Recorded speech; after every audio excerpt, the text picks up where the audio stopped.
Welcome back. Welcome back.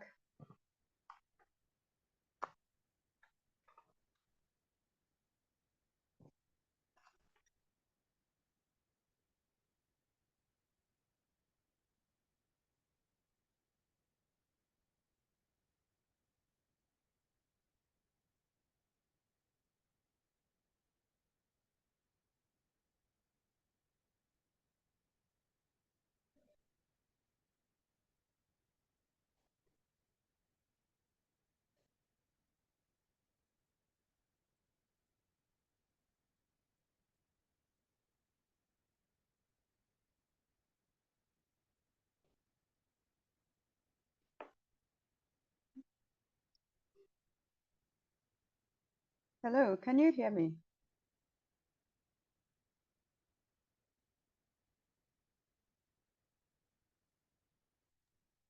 Yes, please, we can. Great. Welcome back. We're just starting. My name is Joanna Dubon. I'm a registered nutritionist at the Regional Health Directorate in Bono East region. Would like to have an opening prayer and then we can kickstart. Father, we thank you for a good day.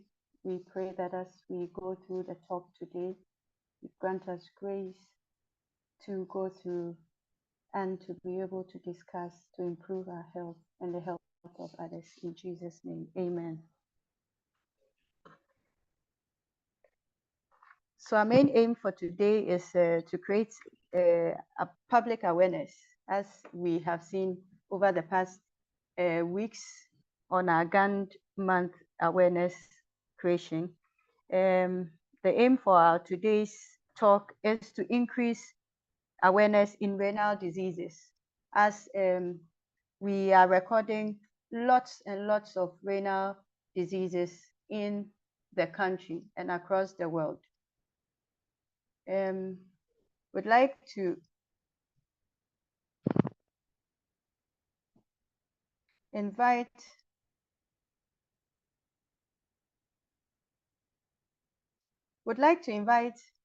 our guest for the talk, and I'd like to give a brief profile of our guest. So our guest is a dietitian. She has over a decade experience working with people living with chronic diseases, kidney diseases. She started her career at the Kolebu Teaching Hospital, and now she works at the Bank Hospital. At the Kolebu Teaching Hospital, she was the pioneer dietitian there and has moved to the Bank Hospital. Shall we welcome our registered dietitian, Ernestina Owusu, to take us through the talk. Before she comes, we will do about 1 hour talk, and then we'll open up the space for some discussions, and then we wrap up. RD Ernestina, if you're on the call, kindly take over.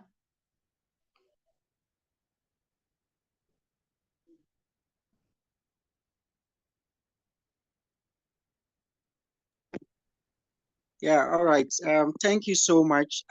Before Aldi Ernestina comes in, which she will be joining us any moment from now, I would just want to reiterate some few things we need to take note of. Just as our moderator has said, this particular program is intended for the general public. And as part of activities to promote healthy eating and prevent the risks of chronic kidney disease. That is why this program was organized. So whilst our moderator is preparing to join, which she will be joining very soon, I would just like to take this opportunity to welcome all dietitians and all the people from the general public who have joined us this afternoon. And so we started this campaign at the beginning of the month, and the theme for the nutrition month was the role of diet in prevention of chronic kidney disease, make every bite count. So what we wanted to do was to create public awareness and ensure that whatever we are putting in our bodies should be should be things that will help promote the health of the kidneys. So we started with a doctor who came last week to talk to us about how we can to paint the picture about the global burden of CKD. And he took us through how the prevalence has increased over the past few years, which most of us didn't think was a problem. But currently, as we talk now, CKD is a big deal and we need to create this awareness. In one of the highlights of his presentations last 2 weeks, he mentioned that Kolebu receives over 400 cases of chronic kidney disease.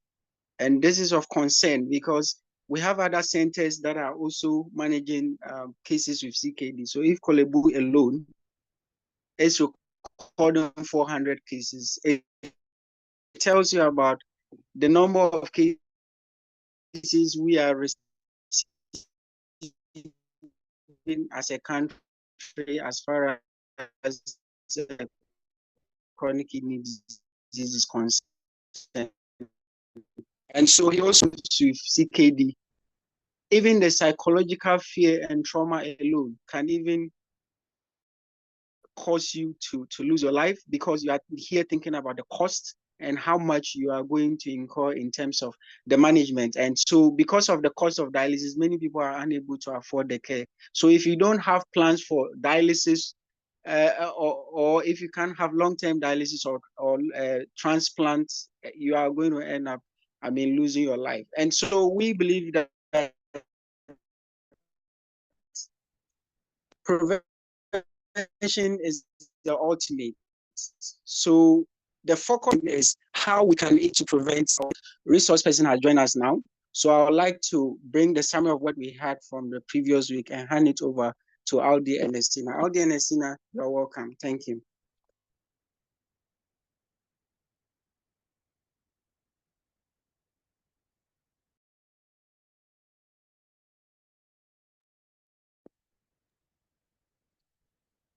Hello, RDS and Estina.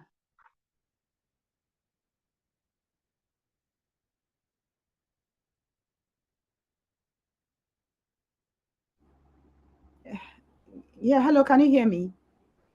Yes, RDS and Estina. We can.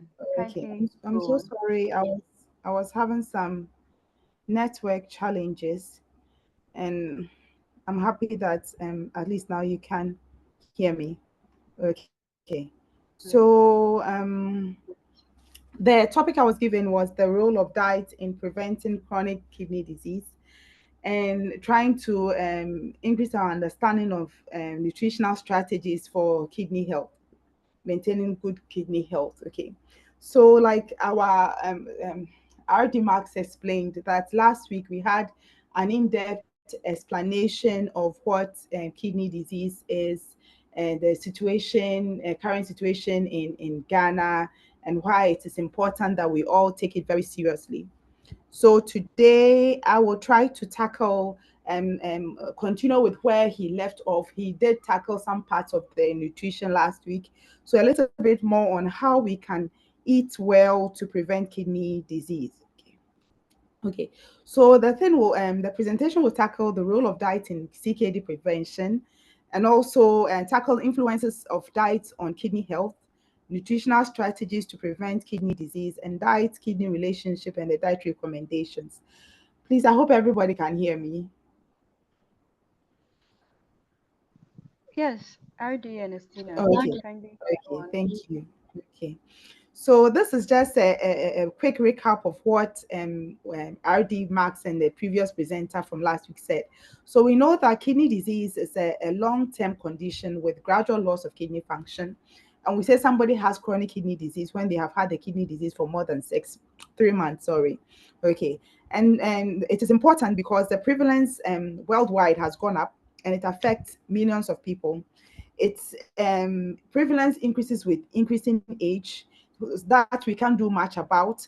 Also, amongst people with diabetes, hypertension, the prevalence is higher, and also people with family history of kidney disease. Okay, now some of the things that kidney disease brings on will be the impact of on cardiovascular disease. So people have kidney disease, cardiovascular disease, they can get kidney disease. At the same time, when they have kidney disease, it increases their complications with cardiovascular diseases, anemia, bone disease, imbalances in electrolytes such as potassium, phosphorus, and sodium, and all that. And they may require dialysis, which you know is very expensive. And it also affects people in so many ways, like their quality of life. They have to spend money on medication. It's affecting their quality of life, causing affecting their physical health, emotional, and also causes financial burdens. Okay. So some of the prevention strategies will be lifestyle changes. And from last week, we heard that when somebody is obese or they are hypertensive or diabetic, it increases their risk. So to prevent it, it means that we have to look at ways in which we can use our diet and lifestyle to maintain a healthy weight, and to maintain good blood pressure, to maintain good blood glucose levels, even if we have diabetes, and also how we can exercise, other risk factors like smoking, how we can quit that to make us prevent us from getting kidney disease, or even if we have kidney disease, make the outcome better. Okay. So what are some of the importance of diet to chronic kidney disease prevention? Okay. So we're saying that diet is one of those things that are modifiable risk, or that is a modifiable risk factor. So some of the risk factors for kidney disease, we can't do much about it. As people grow older, their risk of developing kidney disease goes higher. That's you can't become younger. So you'll be growing older and the risk will be going up. But for things like diet, you can do something about it. So that is where it is very important. Now, when people have poor dietary habits, it increases their risks of the hypertension, diabetes, and obesity. And okay, people who also consume a lot of processed foods that contain too much sodium or salt, or people who eat unhealthy fats, and we'll talk more about that. It increases their risk of non-communicable diseases, in particular kidney disease here. Okay, so when we have proper nutrition, even for people who have kidney disease, if they have proper nutrition, it can slow down their progression, slow down the need for dialysis or transplants later on in life. So it's something that we have to take seriously. Okay. So before we talk more about the diet, I want us to know some three key nutrients, four important food nutrients that are implicated in kidney disease management and also prevention. Okay, so the first one will be proteins. And the reason why I want to talk about these is that sometimes when we get people at the clinic, they will say that they heard that they have some kind of kidney impairment, maybe something small, or a family member has kidney disease and the person was educated on a low protein diet. So even though they don't have kidney disease, some of their strategies is to put themselves on a very low protein diet without knowing what amount they should take.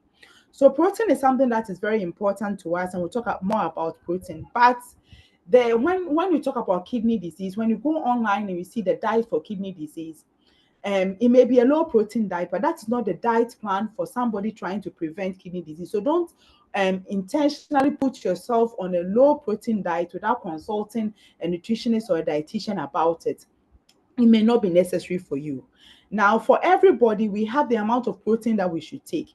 Most adults in Ghana may be taking that amount in excesses.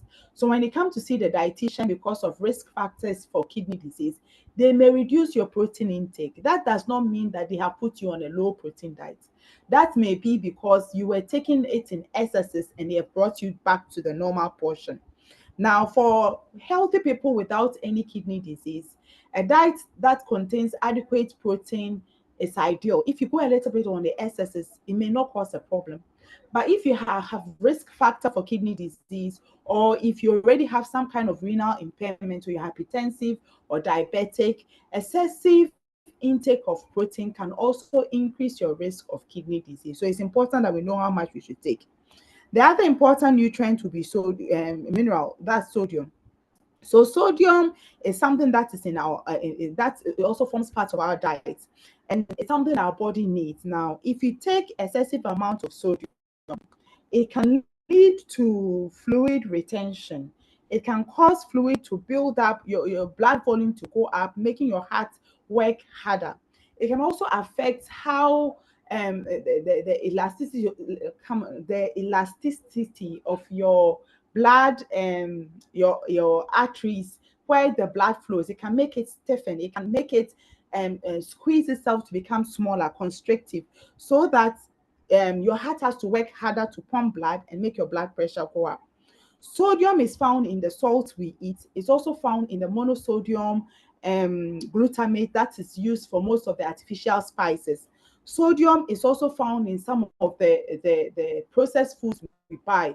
So it's a preservative. So sometimes a lot of sodium is added to canned or packaged foods to keep it fresh. So we have to be mindful of how much we eat, and we talk about that. Then another important nutrient is potassium. It's a mineral that is also good for us. So potassium counters the effect of sodium. So it helps, it's trying to prevent your blood vessels from becoming narrow. It also helps to prevent fluid accumulation. Like so, when you have diet that is contains adequate amount of potassium, it also helps prevent your blood pressure from going up. So it's protective over your heart. But when you look at the kidney diet, like we learned from last week, a low potassium diet may be recommended for people with kidney disease. So if you are trying to prevent kidney disease, it's important that you know that that does not apply to you. Trying to prevent kidney disease, you rather need a diet that is high in potassium, so that we don't get confused here. And we have to try to also drink a lot of water, because if we are well hydrated, our kidneys work better. Okay, so now some of the dietary approaches for preventing non-communicable diseases, and in our case today, kidney disease, will be what we call the DASH diet. We also have the Mediterranean diet. We have plant-based diets, and with the plant-based diets, I'm not saying vegan diet or vegetarian diet. I'm just saying a diet that has more plant-based sources. Food from plant-based sources will be ideal, and also the consistent carbohydrate diet, which would be ideal for people with diabetes and trying to manage their blood sugars well. Okay, so with the DASH diets and the Mediterranean diet and all of these three I've mentioned, the emphasis is on taking foods that have a lot of fiber. So we'll talk more about that, and you understand what I mean by that. Eating more vegetables, having adequate amount of fruit in your diet, and taking healthy fats, so unsaturated fats, which we'll talk about to explain more. And then also with a consistent carbohydrate diet, what we're trying to say is that it's important that if you're managing your blood sugars, you have a consistent amount of carbohydrates at all your meal times. It's important for you to eat breakfast, lunch, and supper, consistent portions of whole carbohydrates at each meal time. It's important that you do not go hungry at one point and overeat your carbohydrates at another meal time. That causes an imbalance that does not make your sugars go very well and can affect your kidneys. Okay, so the main emphasis for us today is that we have to have a healthy diet plan. The idea is that we want to manage our blood pressure well, we want to manage our blood sugars well, we want to avoid excessive protein and sodium intake, and want to take adequate amount of potassium in our diet. And with that, we have to think about the balanced diet. So this is something that I believe that we are all aware of. A lot of us have learned about the balanced diet from when we were growing up. But the most important thing about the balanced diet is that it tells us to eat food from all the food groups in the appropriate proportions, and we'll talk about that. But I want us to draw up our minds and our attention to the fact that we also have to think about food diversity when we are talking about the balanced diet. So you want to eat carbohydrates, proteins, healthy fats, including fruits and vegetables, but you should try to have diversity. That is important. And you should have food from all the food groups and in the right proportions. Okay, so a little bit about the food groups. We say that, like I mentioned, that you want to eat foods that have a lot of fiber. So fiber is something that is part of our food. Is from the carbohydrate sources that we do not digest. But what it does is that if it can form the bulk of your food, so that you are not eating, you are not getting too much energy from the food itself. It makes you feel full without giving you the kind of energy that can give you make you put on weight, excessive weight, or the kind of sugars that can make your blood sugars go up. When foods that are high in fiber also tend to be lower in sodium. So when you take foods that are high in fiber, it also helps you to stick to the low sodium diet, and that helps you. So you get adequate fiber that is also good for your gut, your immune system, and also helps to prevent inflammation, which is also no good if you want to prevent non-communicable diseases. Some of the fiber food sources, we have the carbohydrates, the whole carbohydrates like what you see on the screen, the cereal, so like millet, corn, sorghum, oats, and maize, and the rest. Then we also have our whole starchy tubers. So these are carbohydrates that have high fiber, which we should incorporate in our diet. This can give us energy and also help us to as part of our healthy eating plan. And some of the food sources we have, like if you cook brown rice or you cook whole millet, you make millet porridge from scratch with everything. You cook bankun with all the dough without sieving it. You get healthy carbohydrate. You also get adequate fiber.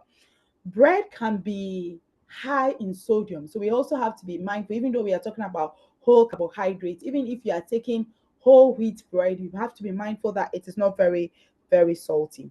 Now, the other thing we have to look at is our fruits and vegetables. So with fruits and vegetables, they provide vitamin, minerals. They also provide a good source of fiber, dietary fiber for us. But we have to know that they come in different colors. And since we are talking about having adequate potassium and all that, we have to be mindful of getting a variety of these. And the recommendation is that we have at least 5 servings of fruits and vegetables in a day. So presuming you eat breakfast, maybe you take your porridge with some vegetables, that would be one, or with the fruits, that can be one. Within the day, you could have a fruit snack, maybe a banana, or you take an orange. That can be another one. You eat your lunch and supper with contomere stew, or your supper being light soup. That can form. So at the end of the day, different servings to give you your 5 a day, at least 5 a day. And then we have to also try to have the different colors. So green leafy vegetable in particular, our contomere, for instance, tends to be very high in potassium. So when we incorporate these things in our diet, it's one, enriches our potassium intake. It's also a good source of fiber. It also has folate, which can help prevent anemia, which is good for us. Then we also have to think about the other vegetables, like the orange colored vegetables. Then we think about other vegetables, which are all good sources of fiber. We think about our fruits, thinking about different colored fruits, and that will be fine. So recommendation is that you have at least 2 to 3 fruits a day, and that is fine. If you are not diabetic and you are hypertensive and you are struggling with your blood pressure control, you could do up to 2 to 4 fruits a day, and that can help you to meet your potassium fiber requirements, and also your antioxidants and other things that can help your blood vessels to work well and make you healthy. So when we talk about the in terms of portions, with fruits, a fruit is about the size of a fist size. So it can be an orange, an apple, a banana, a half a cup, 1/3 to a cup, 2/3 to a cup of cut up fruits like watermelon, pineapple, and the rest. Okay. Then we come to the proteins. So I mentioned at the beginning that you do not want to take excessive amount of proteins. You also do not want to take it out totally. So sometimes we meet patients who say because they are afraid, maybe they were told to restrict their protein intake or take the correct portions of protein, then they themselves get very scared about the fact that they are taking protein and kidney disease, and they stop taking it altogether. We get protein, some protein from the carbohydrate food, so like your corn, your oats, and others. There's some protein there. You also get some protein from the vegetables you eat, but you need a little amount of protein, maybe from egg, from um, fish, from lean meat, such as poultry without skin, and that helps you to meet your protein requirement. You also get good protein from plant sources. So if you take protein like from sources like beans, or other legumes, lentils, if you take protein from granules or other nuts, these ones will give you the protein. It will also give you fiber, which is also good for you, like I mentioned before.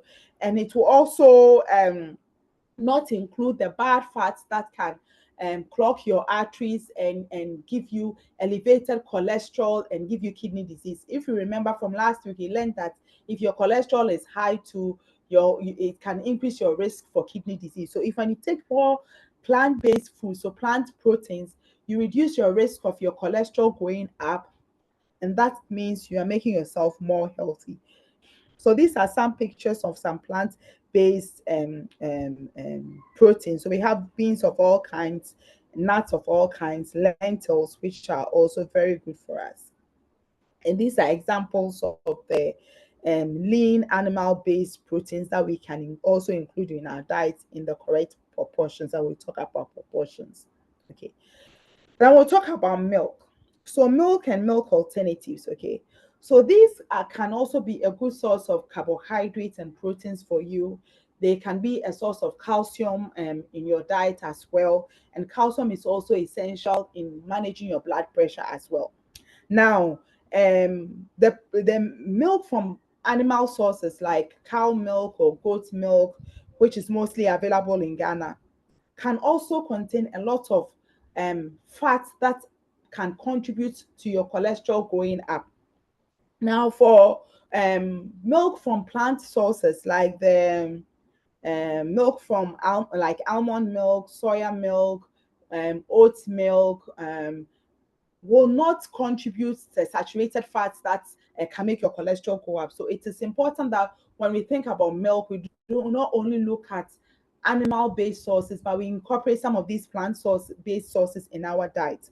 Now, when you are making your own homemade milk, it's important to note that if you're making homemade almond milk or oat milk or soya milk, you will get the carbohydrates, you will get the proteins from the milk, but it will not be a good source of calcium.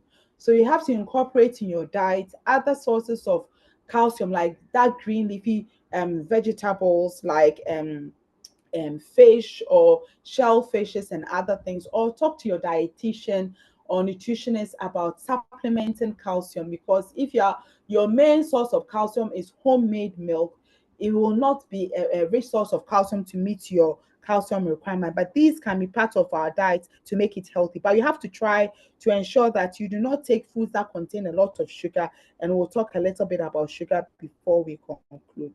Okay. Then we talk about the fats as well. So last week we learned that if you take saturated fats, your cholesterol can go up. Now, saturated fats comes from sources such as animal fat, so like the fat under the skin of chicken, or the visible fat you see on meat. Saturated fats can also be included in your diet when you take hydrogenated fats. So when you use margarines to cook your food, or use butter to cook your food, that can also increase your saturated fat intake. And then when you take processed meat, so if you like eating things like corned beef or luncheon meat, if you like eating things like sausages, and they are not lean, it can also contribute to your saturated fat intake going up and your cholesterol going up. But fat in general isn't a bad thing if you are taking healthy fats. Healthy fats will be the fat that you get from nuts and seeds. So fats like granite oil, or the fat naturally in the granite, like avocado oil, or by taking avocados. If you incorporate seeds like chia, pumpkin, flax seeds, and kind of things in your diet, it gives you fiber. You also get healthy fats in your diet. and that is also. And when you take healthy fats, it helps you to produce what we say the good cholesterol, the HDL cholesterol, that kind of cleans your blood of the bad cholesterol. And so fats are not bad in general. You just have to pick and choose what is healthy, and reduce the intake of the unhealthy ones. Okay, then we have to drink a lot of water. So in a day, you have to try to drink at least 6 to 8 cups of water, and a cup is about 250 milliliters in volume. So you have to drink adequate amount of water to make you well hydrated, to help your kidneys to have blood flow that is not too thick or too concentrated, and then it protects your kidneys as well. Okay, so now we can look at food portions, and we can use the Eat Well guide, or we can use our local asanka that was made by that's for Ghana. So if you look at this place, I have twisted it onto the side so that it's easy for you to see. So on the left side, the top left, we have the our whole carbohydrates. So like we have the cereals, so millet, corn, brown rice, red rice, those ones are there. We have the plantains, and then the sweet potatoes, cassava, and those ones which are whole for us.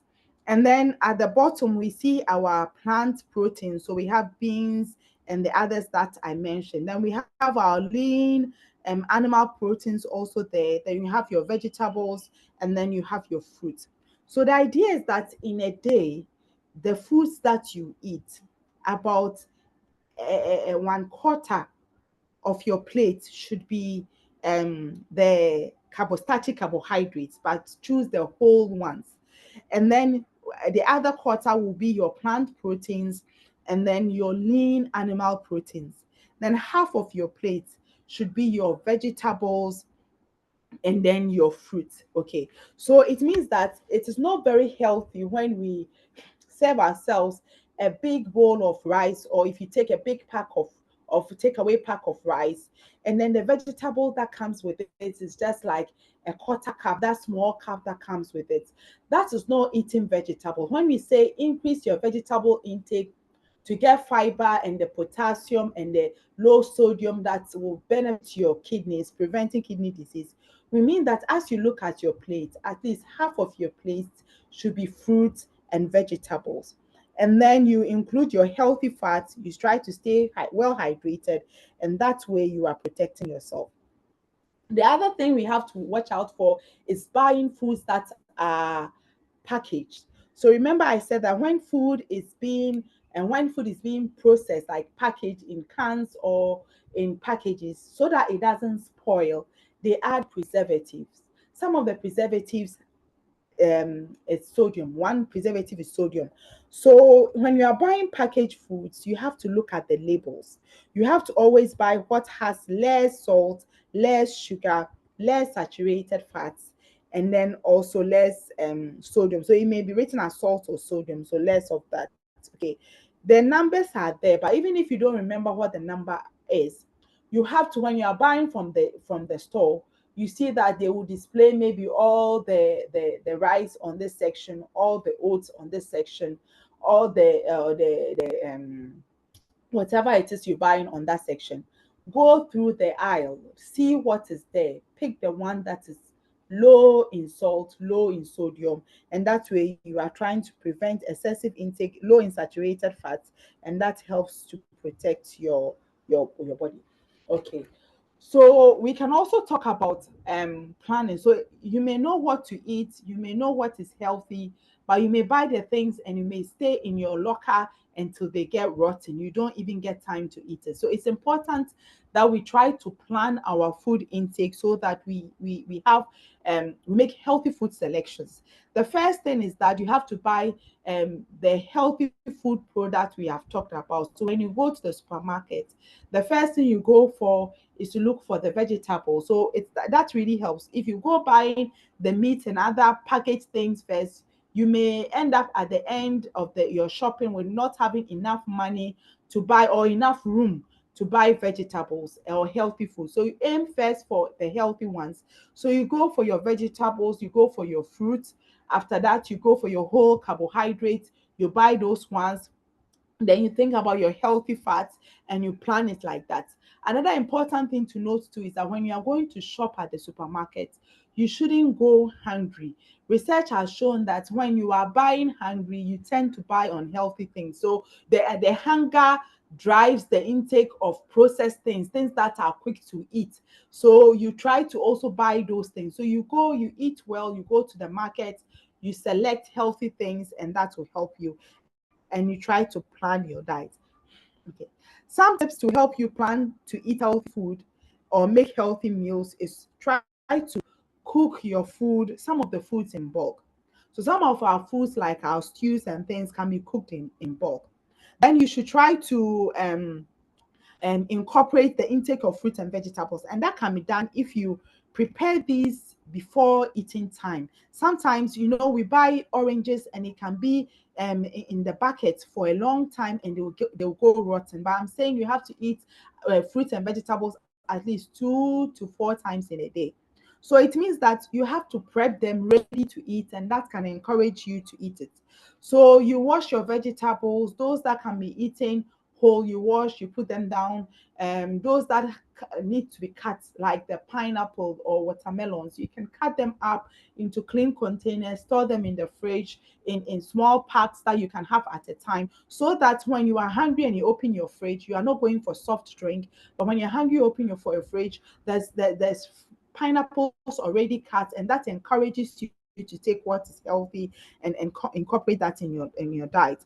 You also have to pre-plan to minimize your sugar intake. I think the Ghana Dietetic Association and other stakeholders are doing, the Ghana Academy of Nutrition and Dietetics, GAND, and other stakeholders are doing very well in promoting the reduction in the consumption of sugar.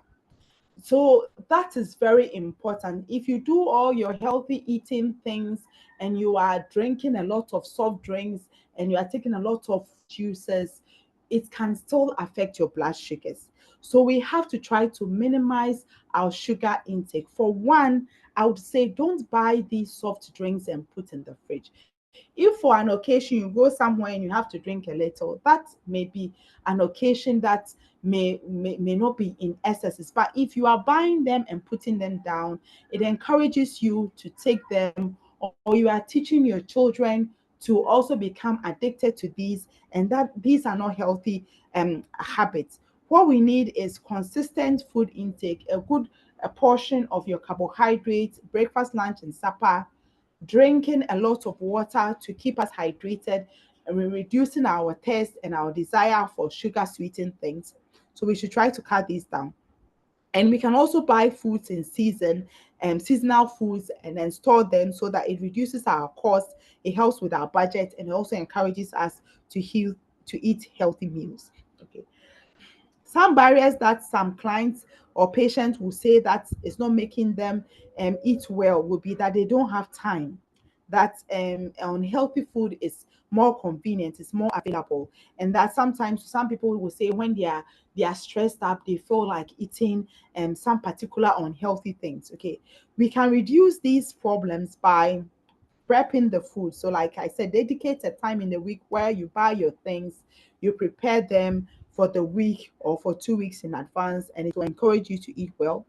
You can also try to snack on healthy things. So instead of snacking on things that contain margarine and white flour that has very little fiber, snack on fruit, snack on nuts, snack on yogurt, like whole yogurt unsweetened. You can cut your fruits and put inside, and then also try to make these readily available at home so that when you need them, you have what is healthy. Even if you are doing emotional eating, if you have these healthy things there and you feel emotional and you feel like eating and you're eating a banana, that will be better than when you feel like eating and you take a whole pack of biscuits, which is low fiber, a lot of white flour, and also may contain a lot of sugar and a lot of sodium. So we have to always be trying to pick what is healthy. Then we also have to try to be mindful of what we eat. So we try to listen to when you are hungry and when you are full. try to eat, focus on your food, try to take your time to eat, try to avoid eating in a rush or eating when watching TV. These things can take your minds off your hunger and fullness cues, make you overeat, and then that way it can make you be putting on weight without you understanding how the weight gain is coming up. And also try to manage your stress. So stress can increase your inflammation levels, can increase your risk of disease as well. Stress can make you emotional and make you engage in emotional eating that can make you put on too much weight. So try to distress. Use any form of relaxation technique that works for you, like prayer, like meditation, like exercise, and that can also help to prevent your emotional eating.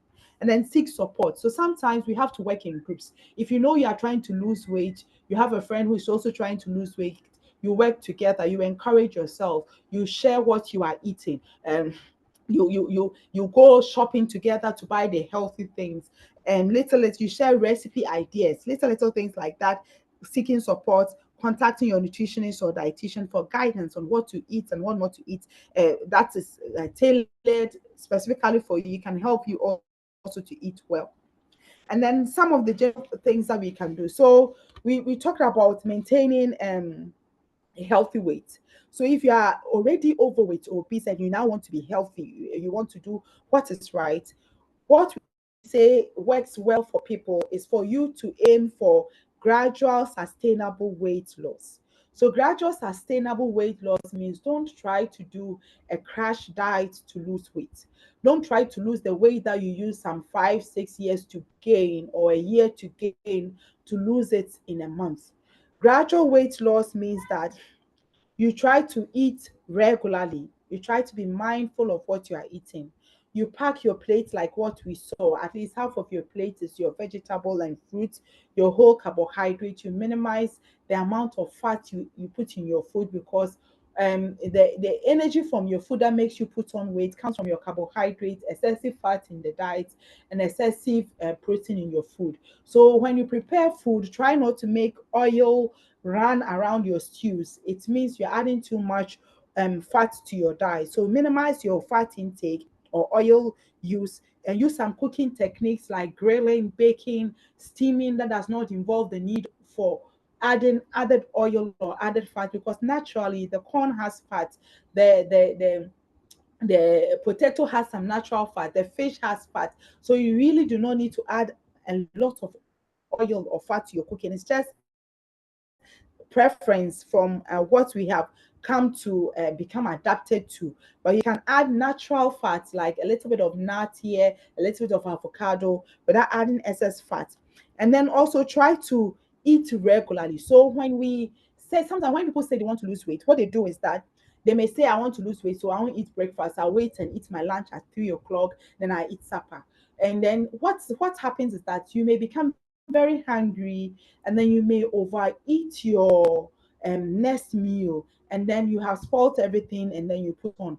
The other thing too is that it means you may be doing inconsistent eat. So at one meal time, your carbohydrate intake was very low. Another meal time, it was to the roof, and that can disturb your insulin and other mechanisms that goes on in your body and affect your blood sugar. So it's better to eat small meals, small carbs with your vegetable, your protein, and everything, but regularly, and have at least 4 to 6 hour intervals between your meals. You also have to try to add a lot of vegetable, which can make you feel full for longer and reduce delay your desire to overeat or eat or snack between meals. And then try to drink a lot of water. So drinking water is something that we have to make part of our lives. Not everybody feels tasty. Some people will tell you they don't really feel tasty, but even if you're not feeling tasty, aim, weather is hot here, so aim to drink your 6 to 8 glasses of water. Have a friend to remind you haven't drank water, because sometimes as we age, some people lose the ability to sense that they are thirsty. So you can get people to remind you. Put the water in your bottle on your table to remind you have to drink water, you have to drink water, and that can also help. Minimize sugar intake, minimize alcohol intake.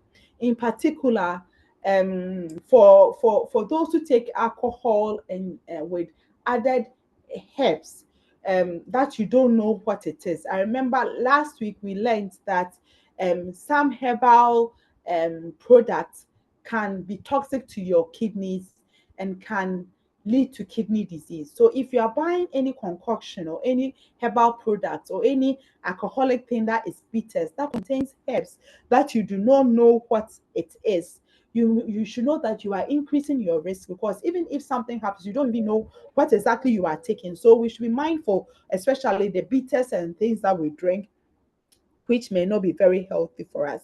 And we should try to be active, keep a healthy lifestyle, quit smoking if you are smoking, limit our alcohol intake, exercise, improve our social life. So if you are too much to yourself, that can also stress up and then can affect your BPs and make you unwell. Okay, so with exercise, we are saying that you should aim for at least 150 to 300 minutes of exercise per week, like moderate intensity exercise per week, or 75 to 150 minutes of vigorous exercise. So moderate intensity exercise could be like taking a walk, things like that. And then also the vigorous one could be cycling, could be swimming. So we have to include some of these exercises, and we have to try to engage in a combination of these, some vigorous exercises, some moderate, and make sure that challenges your body and keeps your heart working better. And research has shown that those who exercise well, exercise itself alone also reduces your risk of kidney disease. So it's something that we have to incorporate in our lives, being active, and then also adding planned exercise, physical activity to our lifestyle. And then also we try to sit less, walk more. At your office, try to walk a little bit more, pick your own paper from the photocopier machine, use the stairs more than the elevator, use the washroom on another floor. At during your lunch break, try to walk a little bit around your block before you settle to eat. These little things can increase your exercise efforts and make you more healthy. Okay. Okay, so my references were from the Ghana healthy eating guidelines, and this is where I'll end. So I think I'll end here, and when you if you have questions, it can help me to add on what I haven't added or any clarifications to make it easy for all of us. Thank you. All right. Thank you, RD and Estina. That was a great presentation. Great. We're now open for questions, comments in the discussion section. Kindly drop your messages in the chat box. You could also raise your hand and you'll be called to ask your question. We have some comments and questions in the drop box. We'll start there whilst we check to see whose hand is up. I'll take a few and then we go back to RD and Estina for her comments to the questions that have been put in the chat box. All right, so someone is asking, what percentage of the food should be sodium for it to be low sodium food product? I think percentages will be better than grams because the size can change. And so I'll take about 3 questions and then you respond to them. The next question is, what might be causing one's flatulence to be smelly extremely bad after incorporating eggs in your meal and cabbage, but you just a minute, but you are to take eggs anyway. Note that the individual has kidney issues. Then the third one, thanks for educating us. If you already have a problem with your kidneys, what foods can you take to boost your kidney health? Or if possible, to reverse the situation? RD and Estina, can you please take these ones? Felix, I'll call you. Kindly keep your hand up in the next round. Thank you. Yes, please. Okay, so I think I'll talk first about the sodium. So the person asks what percentage of your food should be sodium. So maybe it will be challenging to say what percentage of your food itself, but I can tell you what percentage of sodium you should, what amount of sodium you should be adding to your food. So in a day, if you're not diabetic, the recommendation is that you can have about 2,300 milligrams of sodium in your diet. That will add up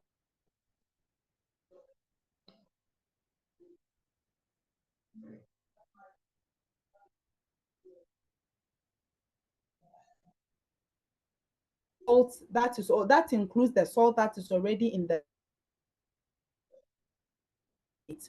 that includes the salt that is already around the granules that you will be eating. You understand? Now, if you have hypertension, the recommendation is that you do 1,300. So that would be like a little a little more than about a half or a little more than a third of your a teaspoon of salt. Okay. Now, when you're buying packaged products, when it has less than 0.3 gram of salt written on the container, that is also low sodium. So those are some of the things we do. But since you know you're getting salt, a little bit of salt from your bread, your nuts and things, you have to try to minimize how much you add to your food. So you could decide to cook your rice without salt, your yam without salt, a pinch of salt in your stew. We add other things that are very salty, Kobe, Momone, Kako, these salted fish that we add. Even if you said that your stew didn't become salty, but when you were eating your Kobe Momone, it was salty in your stew. It means you've added more salt to your food intake. So we have to be mindful of all these things. Maybe minimize how much you add, or boil it a little to reduce some of the salt inside. Minimize how much of the monosodium spice you add. That's also where you get your salt from. Use natural spices like onions and bay leaves and peppers and all those things, garlic, and that's where you'll be cutting down on your salt. I think that's how I can make it more practical for the salt question. The question about the flatulence about the egg, I didn't really get that very well. I don't know how we, if you have intolerance for eggs, you can have your protein from other sources as well, and that can be very helpful for you. Please, have I answered all the questions? So there's this one on if you already have a problem with your kidneys, what foods can you Yes, take to boost your yes. kidney health So if you or already to have reverse the problems with situation? your kidneys, it depends on the stage of your kidney disease. Um, the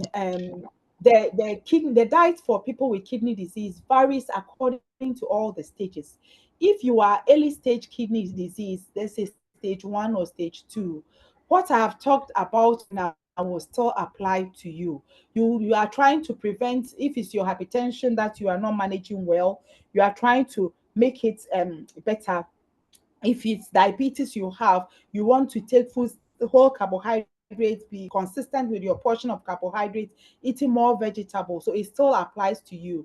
But if you have a higher stage of kidney disease, your EGFR is lower, you will need to see a dietitian about that. You need to see an expert, clinical nutritionist who has expertise in renal nutrition to help you with the your specific portions, tailor the diet to you, because it will depend on your weight, it will depend on your labs, it will depend on other conditions you have. So I'll suggest that if you are above stage 2, 1, 2, don't try to do the diet on your own. Dietitians are all over the country. Hospitals with clinical nutritionists are all over. Go to the hospital and talk to somebody, and then they will guide you for what is specific to your own condition. Thank you. All right, great. Thank you for the response. We'll pick the next round. Before then, someone says a very educational session. Can you share the recording with us? Gand, Maxwell, can you respond to that in the chat box, whether the recording will be shared with them? Great. So the next batch, one says, please, eating banana about 5 to 8 fingers daily throughout the week, does it have any negative impact on your kidneys? Then the next question is, someone wants to know what is the pathophysiological link between herbal medicine intake and kidney disease.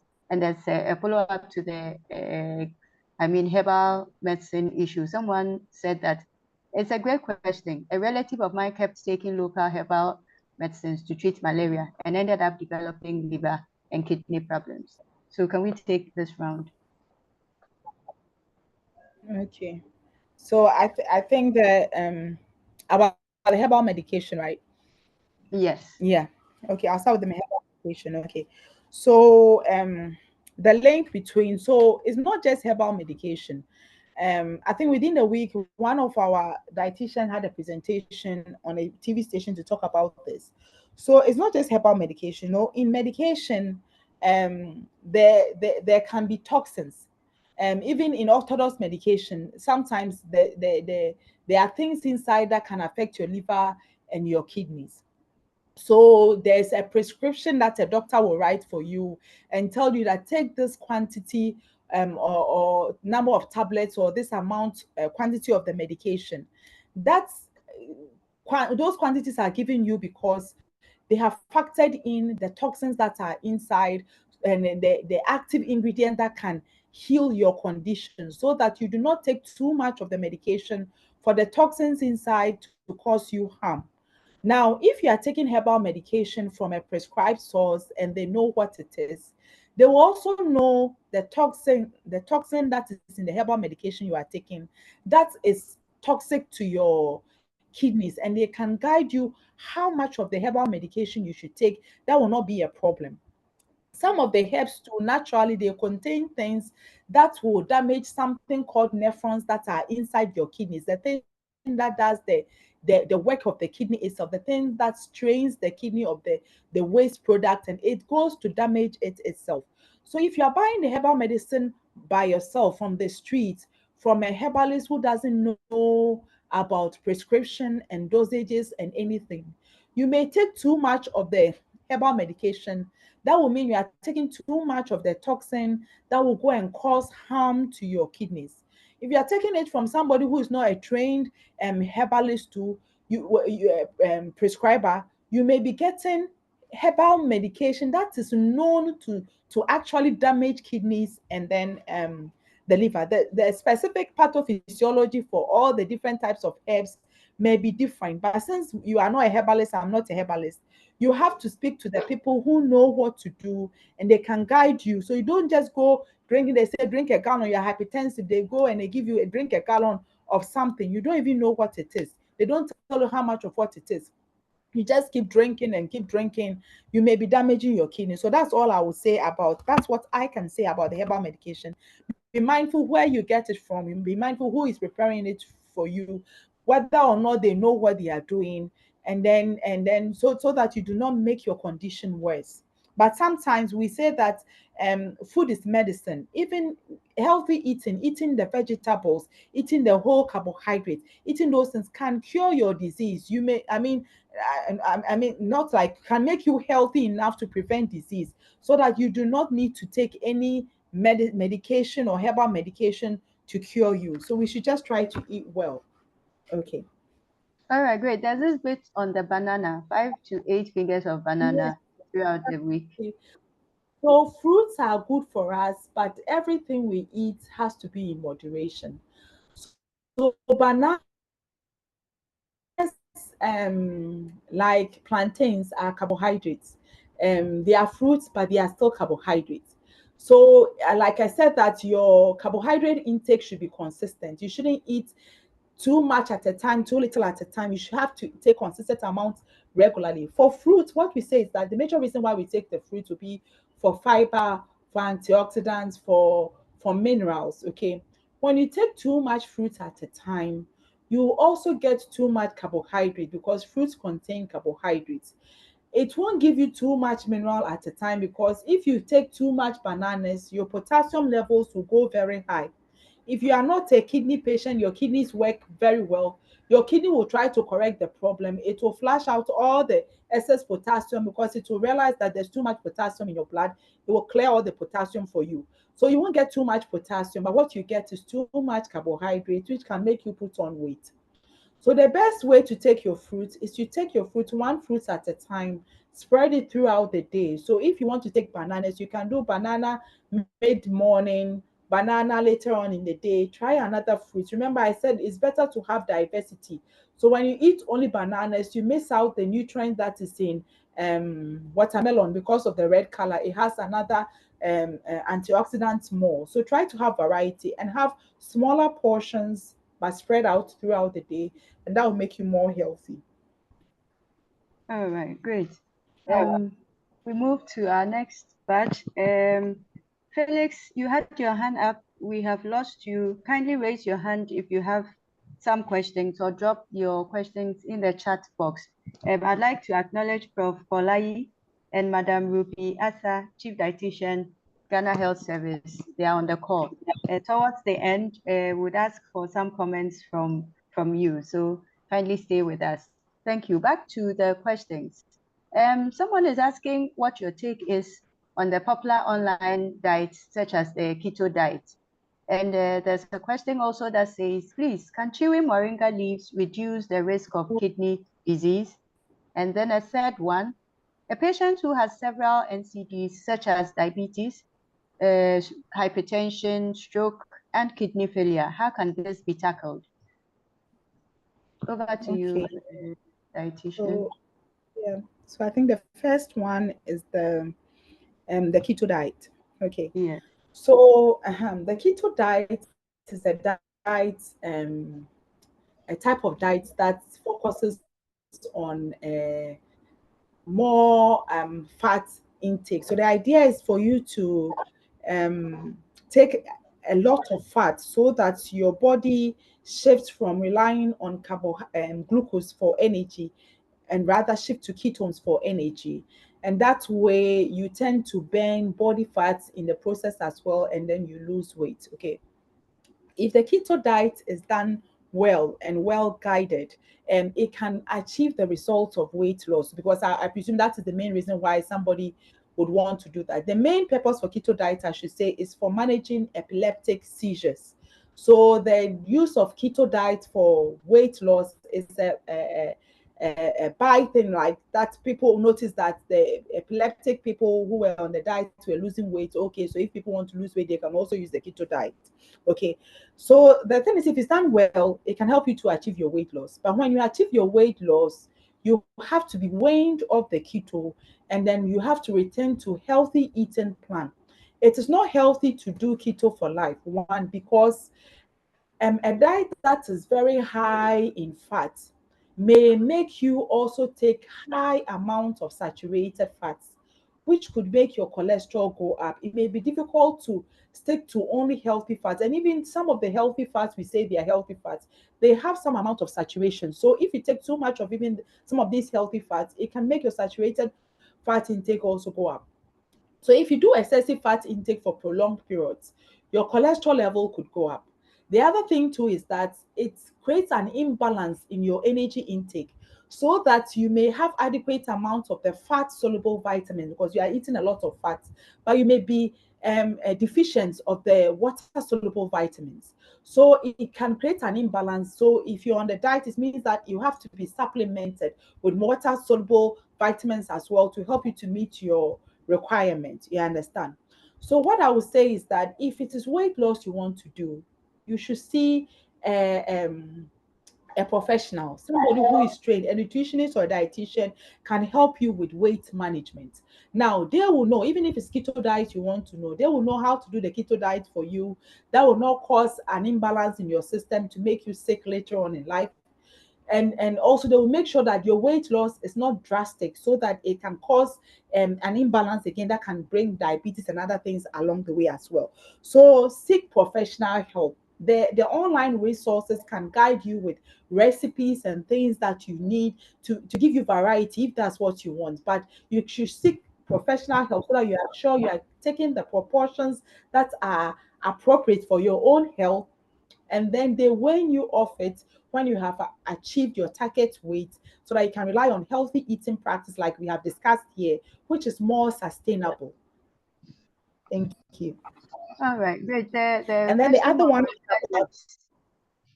chewing moringa leaves, can it reduce kidney disease? Yes. So moringa,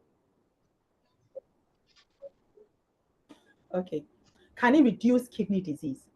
Yes. Okay. So the thing is that moringa leaves contain a lot of minerals and vitamins. It's a good thing. Okay.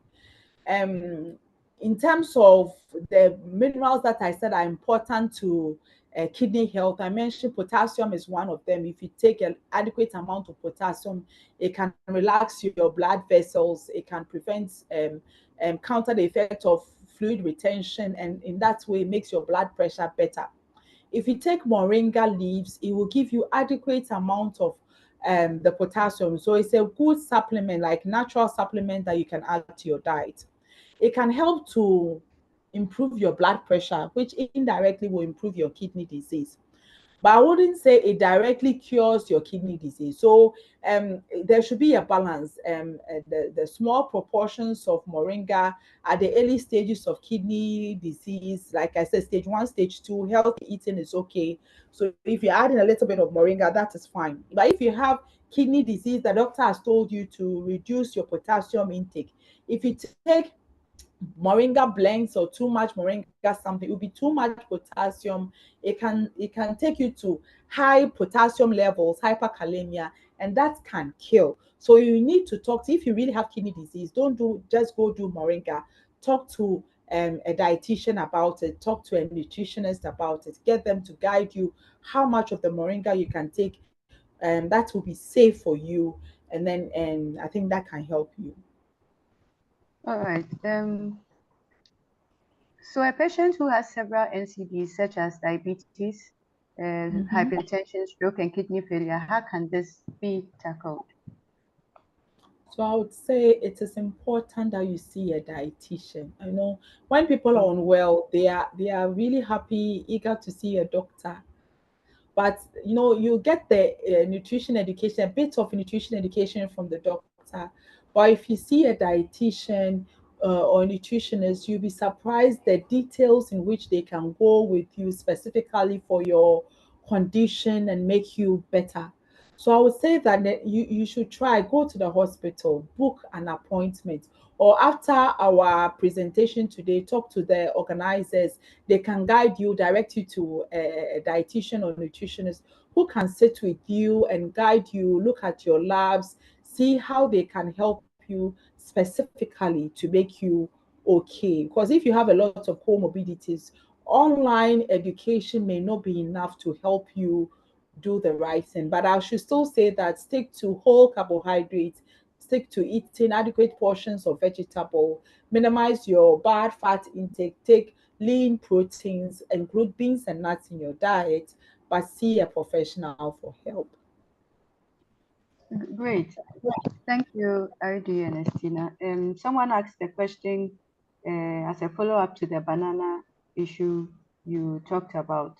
And so the person is asking whether kidney patients should avoid banana altogether.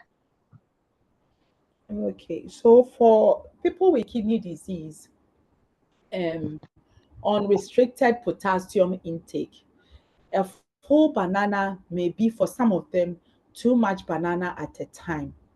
So when people have on potassium restrictions, the recommendation is that they take fruits that have lower potassium. So you may want to restrict yourself to fruits like tangerine or apple or a half cup of mango or pawpaw or watermelons, but not bananas, and to talk to somebody who will check your labs and see whether they are okay for you.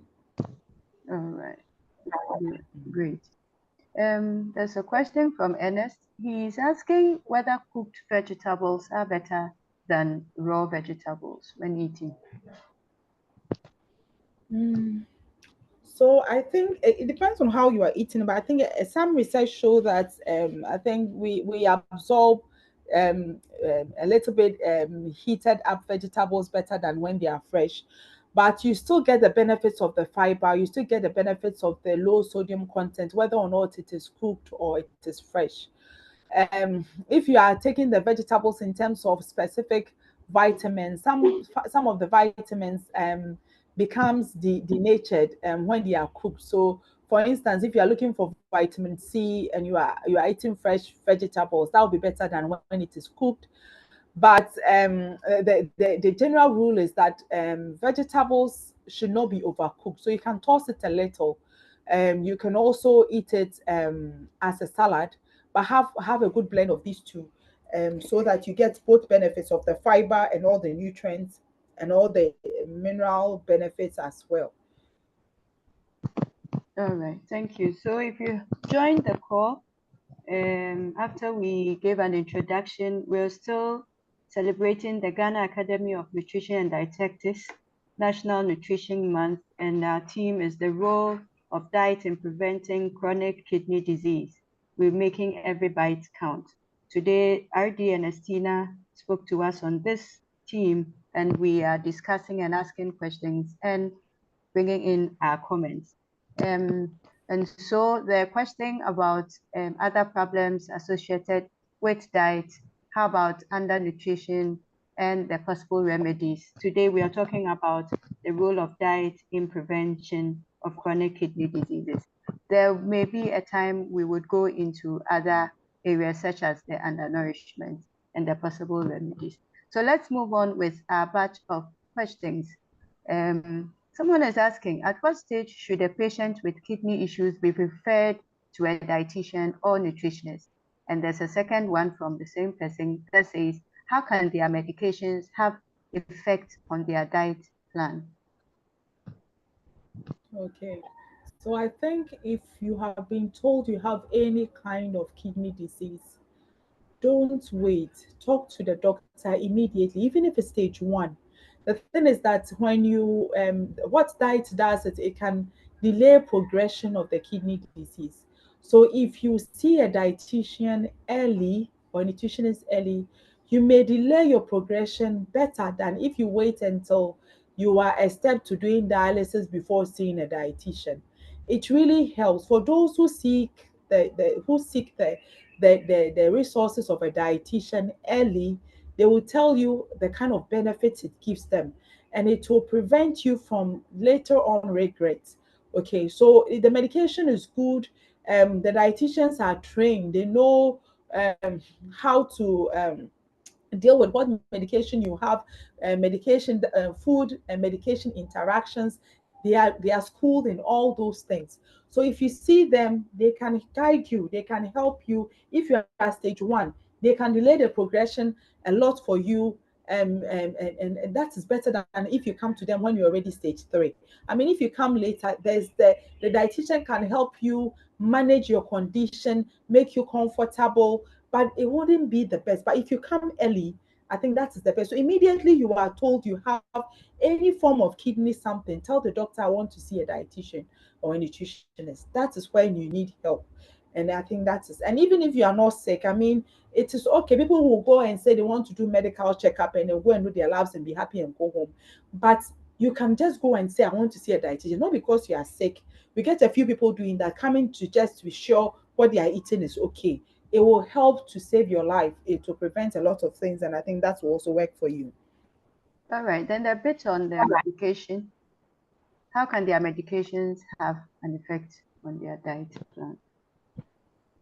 So the medications, I think I said a bit of that. They take different medications, so you can't help yourself. Seek a professional help. Let the professionals know the medications you are on, and then the kind of diet you should be on. That will not interfere in the medications you have. So I think that has to be specific. We have to know the medications and know what you are eating and which one will affect what, and how we can go around it and still remain on a healthy diet plan. All right, great. Felix, I see your hand up. Kindly unmute and go ahead with your question.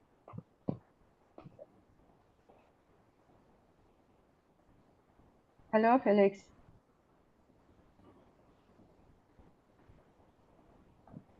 Hello, Felix. Kindly unmute yourself and go ahead with your question. All right. As we wait for Felix to unmute Yeah, himself, hello. great. Yes, Felix, kindly go on. Yeah, so thank you so much for the presentation, and so much of what you have done has been very clear. There is this concern. So nowadays we advise people to take in more fruits and vegetables, but we also understand that concerns have been raised about the production of these fruits and vegetables of late, as most of them have been from the production sector have been chemicalized, and even evidence has shown that some of these chemicals which are applied inappropriately are also having health effects on the population. So in this regard, many people are now having concerns as to the fact that if the very fruits and vegetables that we are advised to eat are also giving us a health issue, so what do we turn to now? So in this regard, what as an association, the Dietetics and Nutrition Association, what is the way forward in line with what is actually happening around the fruit and vegetables consumption, since that's a sure way to also manage some of the NCDs that we're talking about? Okay.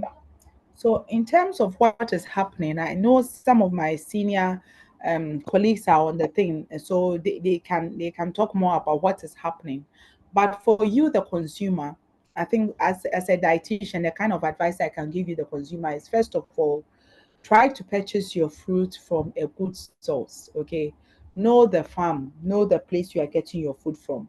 And we have people who are actually growing. You can go, you can see, you can be sure, buy from them. Okay, the other thing you can do too is that the fact that the chemicals are out there doesn't mean that all of it is contaminated. There are ways you can minimize the amount of the quantity of chemicals that you get. So the first thing is that you try to wash your fruits and vegetables under running water. So don't put them in a bowl and we'll pour water on it and wash them. No, wash the chemicals away. So you wash them under running water for several minutes.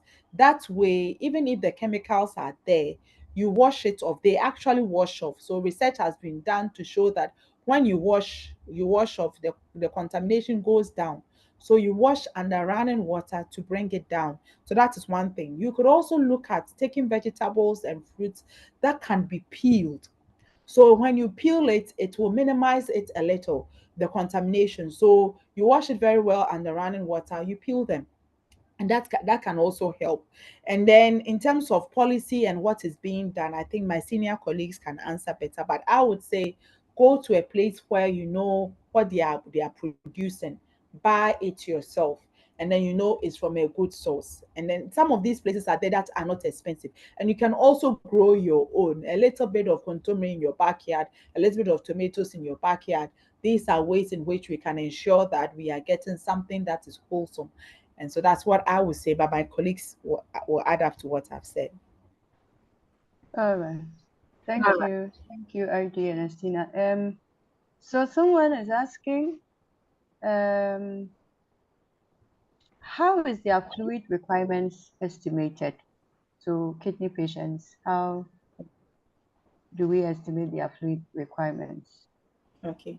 So the major the means in which we lose water, so we know we take water through our food or as drinking water or the drinks we take, we get water from there. The fluid goes into our body to help our body system work. Then it comes out. So it comes in and we take it and they come out. The fluid comes out in the form of urine, it comes out in the form of sweating. Okay, so this is how they estimate the requirement. Um, Usually, your urine output is measured. So, presuming the person was able to pee about 1,000 milliliter of urine in a day, the doctors know the person also lost some fluid from sweating. That one we don't see, we are not peeing it, but as we are sitting in this our hot weather, we are sweating, and then we are also perspiring, so we are losing steam and vapor from our body, and that is also water. So that may be about 500 to 750 ml depending on the where you live and then the kind of heat that is there.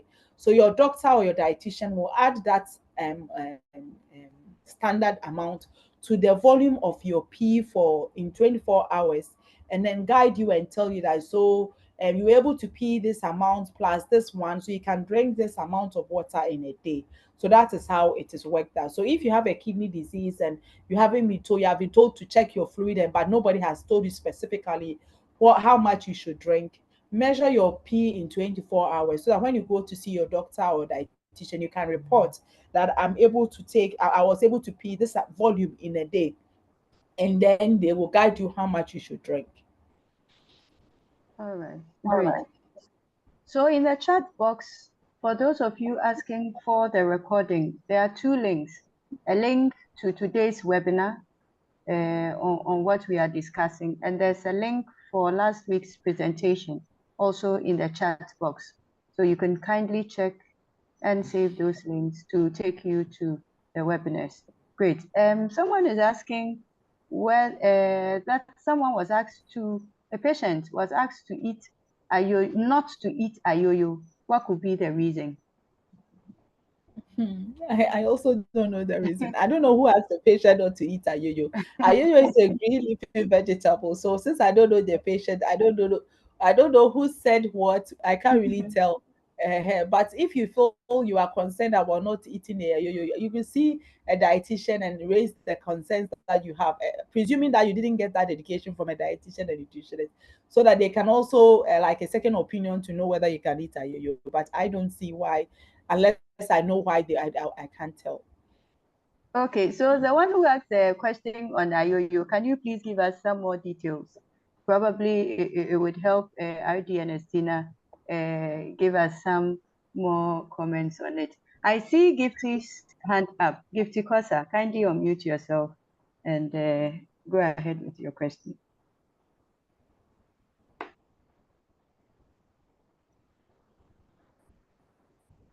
Gifty Kosa, kindly unmute yourself and go ahead with your question.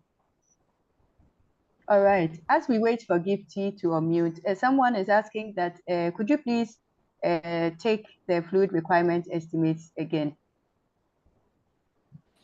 Okay, so I said they measure your volume of urine in 24 hours. Then they add a specific volume.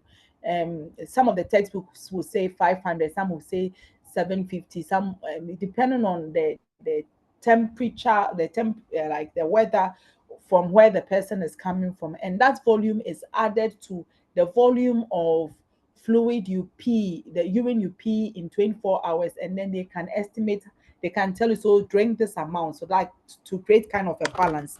But you have to talk to your doctor about it. What the doctor will need is your volume of pee in 24 hours, so you can measure that, and then when you go for your consultation, you can tell the doctor, I pee this volume, and so how much should I drink, and the doctor will tell you.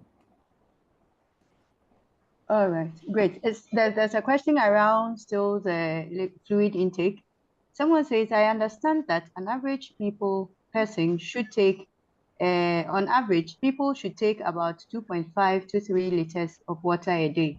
Is this good enough for kidney patients?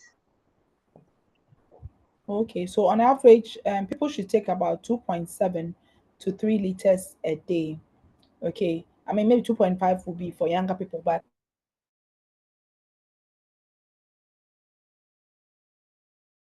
for a day. But for kidney patients, in the early stages, your doctor may say drink a lot of water. But at the later stages, if you are not urinating a lot, your doctor will restrict you. So if you have a kidney problem, when you see the doctor, you should ask about, doctor, what about my fluid? How much water should I drink in a day? How much fluid should I take in a day? And that can guide you. But because I don't know the stage of kidney disease, I can't tell. It depends on the instructions you get from your doctor, whether or not you are at the stage where you should drink more, or you're at the stage where you should drink less. You should seek your doctor's advice on that one. Please, Okay. I'm back. All right, Gifty, great. Yes, please. So mine is a suggestion, an addition to the question the lady asked about the ayoyo. All Okay. right. So with the ayoyo, kidney patients are required not to take high potassium diet. But all of that will be based on the lab that's the renal function test that the patient does. So when we got to know that the patient's potassium levels are very high, all these green leafy vegetables are high in potassium. So either we will teach you how to leach those potassium, or you stay away from it. So it's the reason why they say that you cannot take ayoyo, but then it doesn't mean you can't not take at all. You will either be taught to leach it out or reduce its intake when your parameters are high of potassium are high. So it's the reason why. Thank you. So All I right, think we thank should you. try to avoid telling people not to take at all. We have to Exactly. factor in their socioeconomic situation. Ayoyo is very affordable leaf for everybody to eat. You understand? You have to take into account their natural preferences. You don't go telling people don't eat this if that is the only source of potassium. So we have to really what we do is we investigate if the person has even high potassium, you take a thorough diet history, you investigate which of the foods they are eating that could be contributing to their potassium level, find alternative or teach them how to reduce portions to stay within. Okay, if we go on don't, we tend to overly cause people to overly restrict, and then they are they will run into malnutrition. So if somebody asks something about malnutrition, maybe malnutrition related to kidney disease because of over restrictions. So if it's because of kidney disease, you shouldn't take a yo-yo. No, you can take a yo-yo, but it should be the overall intake. So seek another dietitian, somebody seek a dietitian's consult on the ayoyo issue, and then let them sit with you again, consider all the other things you eat, which one you prefer over what. And I think that will improve your lifestyle. That will make you happier, because food is important. It makes us happy. So you should enjoy what you eat. You understand? So to the All ayoyo right. person, I think you should seek second opinion about the ayoyo again. Okay. Thank you, RD. Prof. Folai is on the call. His hand is also up, so I'll just ask him to unmute and ask his question or give his comments, and add any other comments he wants to add to today's presentation. Prof. Ayi is with the University for Development Studies and the Northern Branch of GAND. Prof. Ayi, you're welcome, and over to you.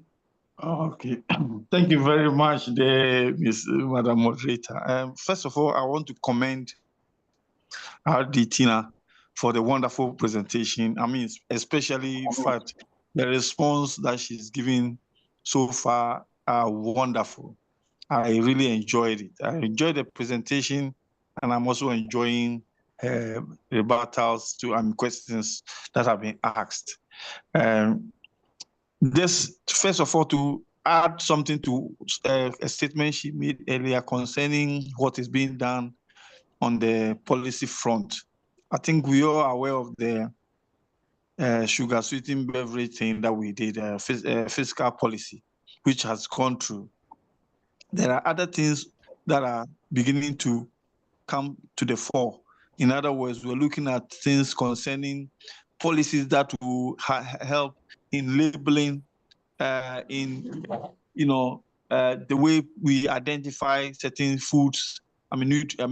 Certain foods that are high in some particular. In other words, the nutrient profiling of products that will be on the market. We're trying to look at all these and help. Hopefully, we bring up policies that will help to guide consumers, and also policies that will restrict manufacturers from some of these things that they're doing wantonly, so that it will help. It will go along. We also have policies that are going to guard against the environment. What we call health environment, nutrient or food environment, or diet environment. Let me put it that way, so that we will have a healthy diet more predominant in our environment, so that people will know exactly what to eat and so on. There are a lot of things that we have to do I think in my own personal view, one of the things that we also have to consider is the nutrition agric nexus. We need to bring the agriculturists on board in our nutrition quest for good nutrition, because if we talk, and they are doing the production, they are pushing the production, and they are producing and bringing us unsafe foods and unsafe, products, then what are we doing? We are not doing much, because that is where the problem will be coming from. Because talk about fruits and vegetables being sprayed with chemicals, the food safety aspect, they are supposed to be controlling those areas. If we don't bring them on board for them to understand what we are doing, it will not go anywhere. But I think I must commend GAND very well. I commend all the organizers of this. In fact, initially I thought it was a CPD, and I overheard one of this those who did the introduction saying it was meant for dietitians and the general public. So I asked whether it was for dietitians, but I was given the clarification that it's for everyone, and nutritionists are part of it. That's brilliant. I think we need to forge ahead together, nutritionists and dietitians. There should be no divisions. I don't want to see division, because look, I'm a nutritionist, and all that we have been talking about, I have done them, I've gone through them. I'm not practicing though. But so it doesn't mean that if I get the opportunity, I cannot do it, or I cannot help myself in that direction. So let's work together. But I have one concern. I think that the things we are talking about when it comes to chronic kidney disease, it is I would say a metamorphosis of all other non-communicable diseases, but it's rather an addition. Okay, it's a kind of a condition that is culminated from other non-communicable diseases. We know about diabetes, we know about cardiovascular disease, we know about so many other conditions, non-communicable disease, will culminate in kidney failure or kidney disease. We are seeing that. It tells you that non-communicable diseases are so related.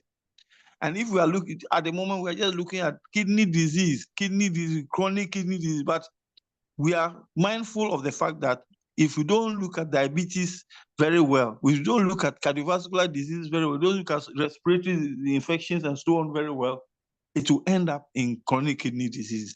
So we are in a certain state where we don't, it's just like me teaching anatomy and telling the students that we will do physiology later. Meanwhile, the two are supposed to be taught together, because you can't divulge physiology from anatomy. But we do that for the ease of understanding. And I think that is why we are doing this. It's great education that we need to do, continually do. But we have a huge task on our hands as nutritionists and dietitians. We have a huge task, but the field there is so vast and the ignorance is so great. I mean, we need to do more than what we are doing. This is clearly amongst ourselves. And I commend Hardy Prince for going on TV, and all the people who are going out there. This is Nutrition Week. We must go out there and shout on the radio stations and tell them what the important things that they need to know, because we have a huge task on our hands as GAND and any other person who is nutrition conscious. We need to do more so that we can bring all these non-communicable diseases, we nip them in the bud, because it's the problem. The main problem is all that we see. And then finally, as a public health nutritionist, I think we are looking at the other end of the stick too much. We're looking at the lifestyle disease, and so we're looking at adults and adolescents or even older people who are getting these conditions.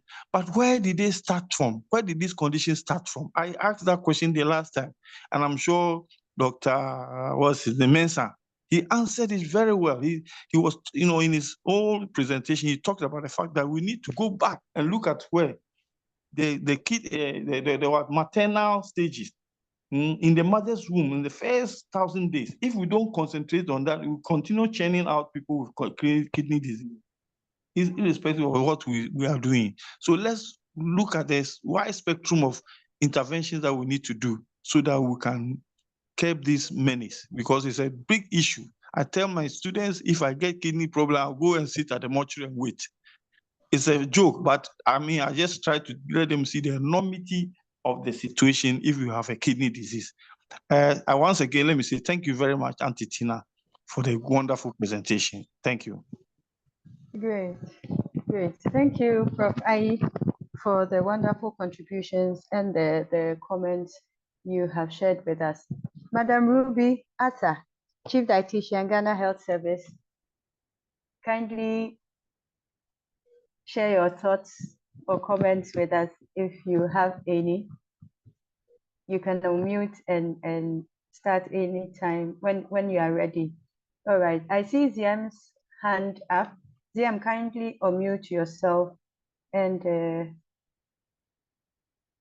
Yeah, can you hear me? yeah, Ziam, kindly Yeah, go on. I'm speaking from Woodbridge in Virginia, US. We're talking about nutrition and our health. My question is, what about those with little to eat, and what can they do to increase their nutrition for better health?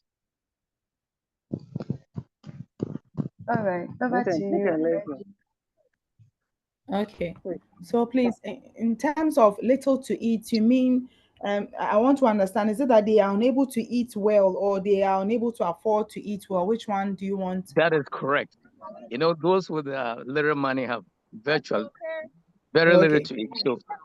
So what can they do? The little Let's that bye. Let's go. All of us. Yes. Let's go. So that is, I think this is very important so that I talk more about let me hold your hand. diversity aspect, you see. So even when you don't have, there's affordable food that is nutritious. Okay, if you are focusing on, let's say if you're talking about your proteins and you are looking at meat and chicken, that is expensive. But if you're looking at taking beans, taking nuts, those are affordable. In terms of, that's why when the ayoyo thing question came up, I said if it's because of kidney disease, we shouldn't restrict the ayoyo. So if somebody cannot afford cabbages and those ones, but they can afford ayoyo, alefi, ademe, these are also vegetables that are nutritious, that are available, that grow wild in our backyards, you see. So the important thing is that it is not about what specific food ingredients or specific brands, no, but it's about the nutrients. So we are talking about take whole carbohydrate. So millet is cheap. Instead of, people will only use millet for hausa cocoa, but you can actually cook the millet like rice and eat it with stew, and it will be delicious. Okay, you can use the millet for banku, you can do millet banku, so you can have our cereal. So we shouldn't just look at rice or corn. All these local wild cereals that are healthy, they are fine. Our root and tubers, cassava and pesi, you can do your nice cassava and pesi with your cassava leaf stew. It is still nutritious, very nutritious, very affordable. We should incorporate the intake of beans. So instead of, when we say protein, our first, that's why I said plant-based diets is more beneficial. It's also beneficial for promoting health and preventing kidney disease. So you can do so you don't, it doesn't have to be only your kogari that you eat. You can cut your vegetables, you boil your beans and strain, you do a stir fry, that is beans and then your vegetables. You can do vegetable rice with beans and vegetables, which will not contain any meat or fish or anything, and will still be healthy. So we have to take our mindset from the breakfast is tea and bread and those things, and look at some of our local affordable ingredients that are even more nutritious. Because if you compare something like lettuce to ayoyo, lettuce may not fall anywhere close to ayoyo because of the nutrient content, but then people will be eating that rather than what is available. So we should take our minds off the current norm and look back at what we used to eat in the olden days, and we see that we had something better than what we are even feeding on, and it's even more affordable. So that's what I can say. Thank you. Thank you, RD and Estina. We have about 10 minutes to wrap up today's session. So if you have any burning questions or comments, kindly place in the chat box or raise your hand. At this juncture, I'd like to invite Madam Ruby to share her thoughts with us. Over to you, Madam Ruby. Hello, thank you so much. And RD and Estina, also very good presentation and discussion. I really love the way you went about the talk presentation and the way you answered questions, just as Prof said. And then also, I wish I had spoken before Prof, because Prof has said everything that I wanted to say, but I'll still go on and say what I wanted to say a bit more. I realized from what RD and Estina also presented, the presentation questions coming, I realized that we need to do more education. I know a lot of dietitians and nutritionists go on TVs and the radio stations to do talks, but I think that we should take, if we take, for instance, one topic such as diabetes, we can just go through this talk for about 3 months, talking about diabetes, how it's diagnosed, how we get it, and go through the medications, exercise, the diet, so that we stretch it. Because as Prof said, there's so much ignorance. I really need to teach to educate them, to teach them. They know there's so much information on the internet. But then we also need to let them know, as already an dietitian will give you the finer details. But on the TV stations and the radios, you can do a bit more. But when it comes to individual one, of course, that will be in the clinic and when we meet them. But on the general viewpoint, we can do so much for our patients and our clients and the general public. So we've outlined such a program where we can do this honestly. So if we are looking for sponsorship, so if we have any organization which would like to sponsor such a program, so we take diabetes, we can stretch for about 3 months and go through it, go on with hypertension, stretch it over, and have genuine discussions so that our clients and the public can really understand us. I think it's really helpful. And thank you, moderator, for doing such a wonderful work. Thank you so much. Thank you. Over. Thank you, Madam Ruby. Thank you. We have some few minutes to go. A question just dropped here. It's a common observation currently that our fruits and vegetables get spoiled or rot within a few days, even when we keep them in the fridge. What's responsible for this phenomena and what can be done about it? RD and Estina. So I'm not an agric expert, but I think one of those things could be the weather. I mean, the weather is becoming warmer, so spoilage will also go up. So it may not just be because they have other chemicals. It could just be the heat. It is warm. So what we can do is that, I mean, before you buy and put in your fridge, it's been outside in the sun for a while before you did it. So spoilage has already started. I think one thing we have to do is that the ones that we can prep, some fruits, some can be frozen, some can be cut up and frozen and used later, some can be prepared and then put in bags that can be eaten. And then if you know it is spoiling, then don't also overbuy. I know it's good to buy in bulk, but it will be sad to buy and then get them spoiled. So buy, if it's for a week that and when you buy it doesn't spoil, do it for a week so that the perishable things buy for the week, the ones that will stay longer, you buy for the month, and that's where you'll be saving yourself money, because fruits are not cheap, and if it spoils it's quite painful. So you could do weekly for your perishables and then monthly for the ones that will last, and then let's see how it helps. All right. Great. It's been an awesome session. Very, very great presentation. Very great questions and discussions, contributions and comments. All too soon, we have come to the end of today's talk. I'd like to thank RD and Estina for her time, for her presentation, and for the responses to the question. I would want to hand over to Gand, ask if Gand, there's any executive that's on the call, a word from Gand, any executive on the call to share a word or two with us. Maxwell, kindly be on standby. Any word from you two